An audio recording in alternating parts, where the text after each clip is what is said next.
সুলাইমান আলাইহিস সালাম শক্তিশালী একজন নবী ছিল। উনি মালাকুল মাউতকে বলেছিলেন, মালাকুল মাউত আমার মৃত্যুর সামান্য কিছু আগে আমারে বইলো, আমার একটা কাজ আছে। মালাকুল মাউত মৃত্যুর কিছু সময় আগে এসে বলল, সুলাইমান টাইম ইজ আপ, সময় শেষ, অল্প কিছু সময় বাকি, কি করবেন করেন।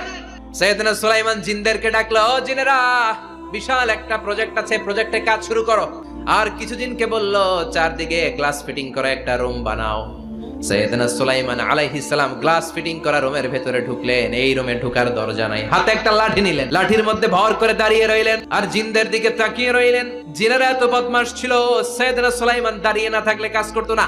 উনি এমন ভাবে দাঁড়িয়েছেন, রুহু চলে গেল, লাশ হয়ে দাঁড়িয়ে রইলেন। জিনগুলো দূর থেকে ভাবলো বস তো দাঁড়ায় আছে।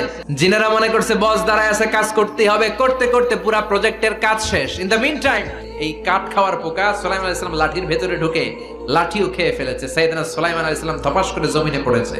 আর জিনেরা কয়, হায় হায়, খালি খালি কাম করছে।